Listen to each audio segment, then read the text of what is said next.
dari kelompok 3 proyek kewarganegaraan akan mempresentasikan isu pendidikan dan solusi yang kelompok kami tawarkan. Sebelumnya, perkenalkan nama saya Ahya Taufiq Fatur Rahman dengan NIM 11066250062. Saya Zara Putena dengan NIM 11066251124. Saya Naila Zahra dengan NIM 11066250034.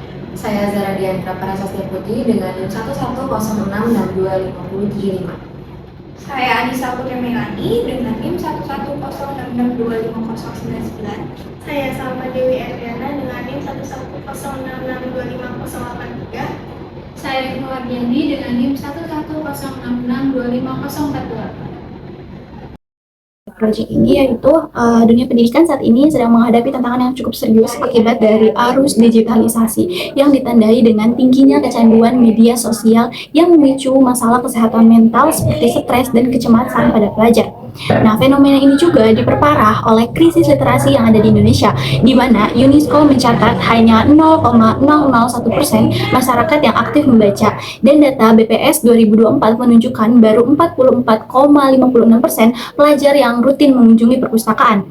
Nah, untuk mengatasi masalah tersebut, proyek ini hadir menggunakan platform Instagram sebagai strategi komunikasi digital yang segar dan interaktif guna mengurangi kebiasaan scrolling sekaligus membangkitkan kembali minat baca pada pelajar. Proyek ini bertujuan untuk membangun kesadaran pelajar mengenai dampak buruk penggunaan media sosial yang berlebihan terhadap kesehatan mental dan prestasi akademiknya, sekaligus menumbuhkan kembali budaya literasi melalui kampanye yang kreatif dan relevan bagi remaja.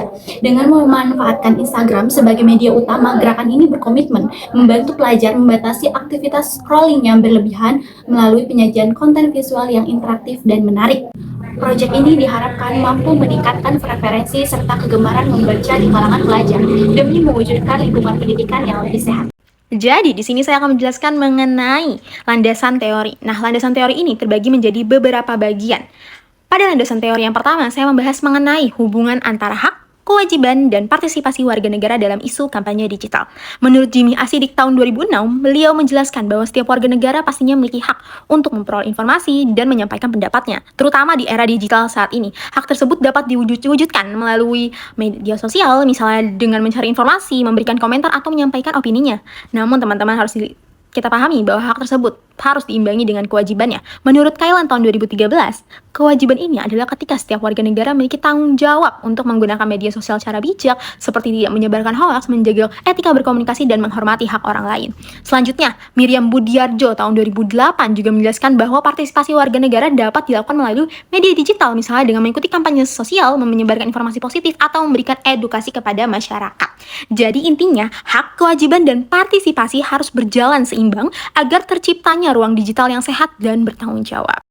Kita masuk ke slide 2 mengenai kampanye digital. Nah, menurut Rogers dan Starr tahun 1987, kampanye merupakan kegiatan komunikasi yang dirancang secara sistematis untuk mempengaruhi dan meningkatkan kesadaran masyarakat terhadap suatu isu. Kemudian, Rice dan Atkin tahun 2013 juga menjelaskan bahwa kampanye bertujuan menginformasikan, membujuk, serta mendorong perubahan perilaku melalui berbagai media, termasuk media digital ini. Nah, dalam penelitian ini, Instagram dipilih sebagai media kampanye karena memiliki jangkauan yang luas dan fitur visual yang memudahkan penyampaian pesan yang lebih edukatif. Mengenai media digital, jadi media digital ini menurut Flew tahun 2008 menyampaikan media digital merupakan media yang memanfaatkan teknologi digital untuk memproduksi, menyimpan, dan juga menyebarkan informasi. Sementara Pavlik tahun 2008 menjelaskan bahwa media digital memiliki karakteristik interaktif, mudah diakses, cepat dalam penyebaran informasi, serta mampu menyajikan informasi dalam bentuk teks, gambar, audio, maupun video gitu. Apa sih itu doom scrolling? Doom scrolling ini itu yang menjadi fokus utama dalam penelitian kami. Nah, menurut Lupto 2024, doom scrolling merupakan perilaku mengonsumsi informasi atau berita negatif secara terus-menerus melalui media digital, meskipun informasi tersebut dapat menimbulkan kecemasan, stres, dan ketidaknyamanan psikologis. Pendapat tersebut diperkuat juga oleh Neizan tahun 2024 yang menjelaskan bahwa doom scrolling ditandai dengan kebiasaan terus menggulir media sosial untuk mencari informasi negatif secara berulang, walaupun informasi tersebut justru membuat seorang semakin khawatir. Contohnya nih, seorang yang awalnya hanya ingin melihat satu berita di Instagram, tetapi akhirnya menghabiskan waktu berjam-jam membaca berbagai berita negatif hingga mempengaruhi suasana suasana hatinya dan kondisi mentalnya. Nah, berhubungan dengan doom scrolling, doom scrolling ini bisa dicegah dengan menggunakan literasi secara bijak. Nah, apa sih itu literasi? Menurut UNESCO tahun 2023, literasi tidak hanya berarti kemampuan membaca dan menulis, tetapi juga kemampuan mengidentifikasi, memahami, mengevaluasi, menciptakan, serta mengomunikasikan informasi dalam berbagai konteks. Terus juga diperkuat oleh Kern tahun 2000, di mana beliau menjelaskan bahwa literasi merupakan kemampuan membaca, menulis, berbicara, dan berpikir untuk memperoleh pengetahuan serta memahami informasi. Dalam penelitian ini, literasi itu sangat penting ya, karena membantu seorang berpikir lebih kritis, mampu memilah informasi yang benar, dan tidak mudah terpengaruh oleh konten yang negatif. Selanjutnya, saya akan menjelaskan tentang tahap metodologi. Pada proyek ini, kelompok kami memilih isu pendidikan sebagai topik utama. Kami melihat bahwa masih banyak permasalahan pendidikan yang terjadi di Indonesia dan perlu dapat perhatian masyarakat. Oleh karena itu, kelompok kami membuat proyek dalam bentuk kampanye edukasi melalui media sosial Instagram agar informasi yang kami sampaikan dapat menjangkau lebih banyak orang. Selanjutnya, tahap pertama yang kami lakukan di sini adalah menentukan topik proyek, yaitu isu pendidikan. Setelah itu, kami menyebarkan angket kepada masyarakat untuk mengetahui masalah pendidikan yang sering terjadi dan dialami atau dirasakan oleh mereka.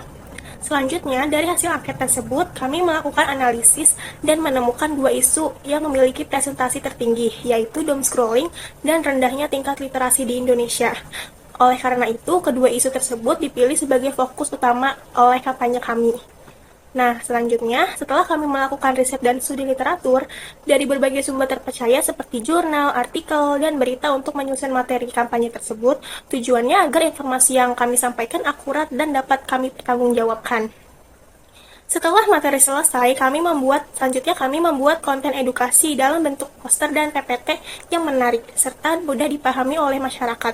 Konten tersebut kemudian kami publikasikan melalui akun Instagram Setitik Paham.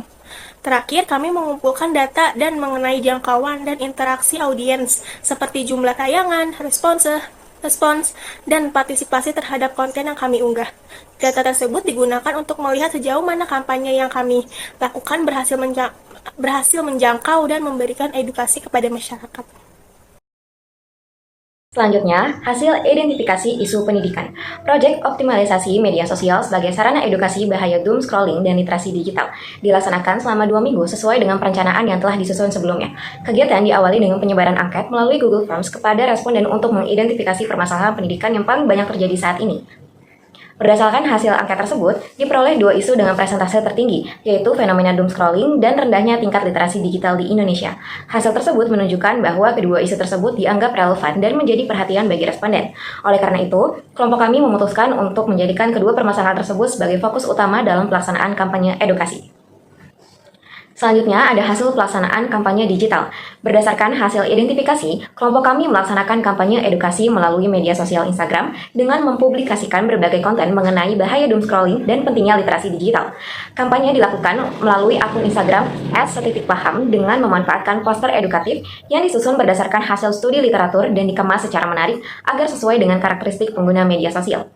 Konten yang dipublikasikan berupa poster yang memuat informasi mengenai pengertian, dampak, serta upaya yang dapat dilakukan untuk mengurangi perilaku doom scrolling dan meningkatkan kemampuan literasi digital. Selanjutnya, hasil interaksi audiens. Pelaksanaan kampanye memperoleh respons yang positif dari audiens. Berdasarkan data Instagram Insight, akun Instagram @setitikpaham berhasil menjangkau sebanyak 4.398 akun dengan lebih dari 554 tayangan. Selain itu, konten yang dipublikasikan memperoleh total 1.149 likes, lebih dari 42 kali dibagikan, serta mengalami peningkatan jumlah pengikut dari 0 menjadi 186 followers. Selain berinteraksi melalui unggahan, audiens juga berpartisipasi dalam kuis interaktif yang diselenggarakan oleh kelompok kami melalui fitur Instagram Story sebagai sarana untuk mengukur pemahaman terhadap materi yang telah kelompok kami sampaikan. Dan yang terakhir ada hasil kegiatan edukasi. Pelaksanaan kampanye menunjukkan bahwa media sosial dapat dimanfaatkan sebagai sarana edukasi dalam meningkatkan kesadaran mengenai bahaya doom scrolling dan pentingnya literasi digital di Indonesia. Adanya interaksi dan partisipasi audiens menunjukkan bahwa materi yang disampaikan melalui media sosial mampu menarik perhatian serta mendorong keterlibatan pengguna dan memahami isu pendidikan yang diangkat. Pada bagian pembahasan kali ini, kita akan berfokus pada analisis interaksi dan keterlibatan masyarakat. Bagian ini akan mengupas lebih dalam respon kualitatif audiens selama masa kampanye kita berlangsung. Perdebatan ini tidak hanya kami ukur dari sekadar angka, tetapi juga dari seberapa dalam diskusi dan reaksi audiens terhadap materi yang telah disampaikan. Pertama, mari kita lihat respon audiens terhadap story Instagram kita. kami memberikan sebuah pertanyaan interaktif. Kamu lagi mau tidur tapi malah scrolling TikTok atau Instagram sampai lewat tengah malam. Kebiasaan ini disebut apa ya? Dengan pilihan jawaban overthinking, doom scrolling, dan overdosis. Hasilnya sangat positif. Mayoritas audiens secara dominan memilih jawaban yang tepat, yaitu doom scrolling. Analisis kami menunjukkan bahwa pesan kampanye telah ditangkap dengan sangat baik. Audiens tidak hanya paham definisinya, tetapi juga bisa mengidentifikasikan kebiasaan tersebut di kehidupan sehari-hari. Ini membuktikan bahwa tujuan utama proyek untuk meningkatkan kesadaran masyarakat telah tercapai secara efektif. Selanjutnya, mari kita amati salah satu komentar pada postingan yang sangat menarik. Ada audiens yang berkomentar, "Wah, baru sadar ternyata kebiasaan scrolling berjam-jam sebelum tidur itu namanya doom scrolling. Pantes aja bangun tidur malah ngerasa lebih capek dan gampang cemas."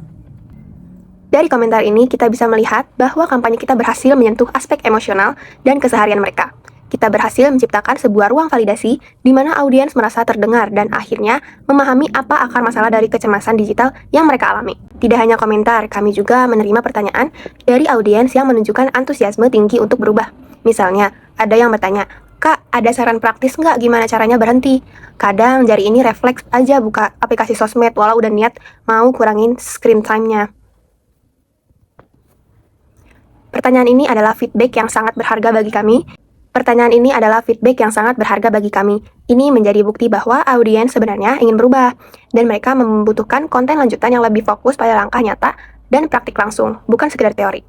Walaupun kampanye ini berjalan baik, kami menyadari ada beberapa kendala dan keterbatasan dalam pelaksanaannya. Yang pertama, durasi yang singkat.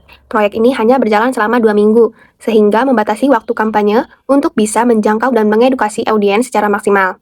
Yang kedua, jangkauan terbatas dan partisipasi kuis. Karena jangkauannya akun belum terlalu besar, penyebaran kuis pun ikut terdampak.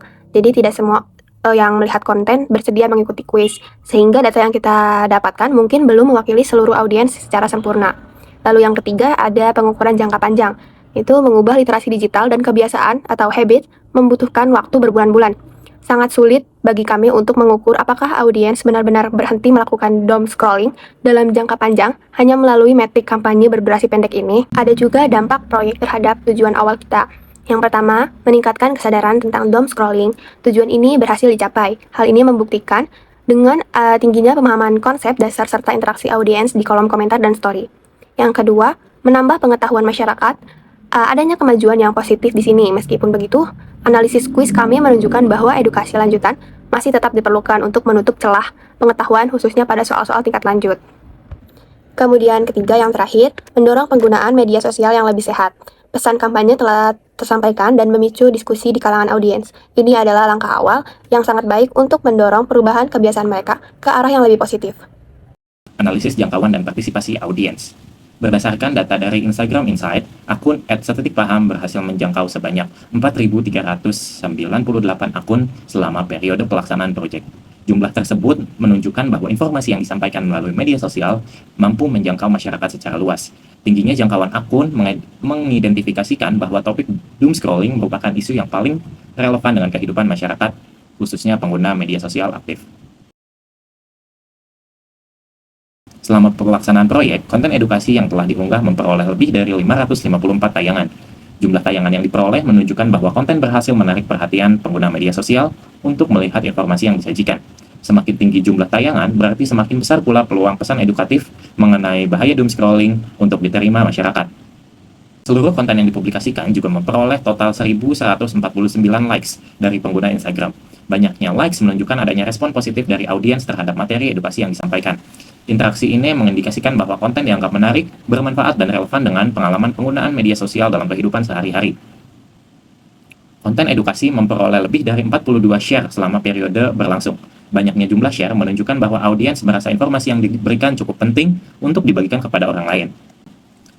Analisis kuis literasi digital. Analisis kuis menunjukkan bahwa lebih dari 80% responden menjawab benar dan memahami konsep dasar doom scrolling.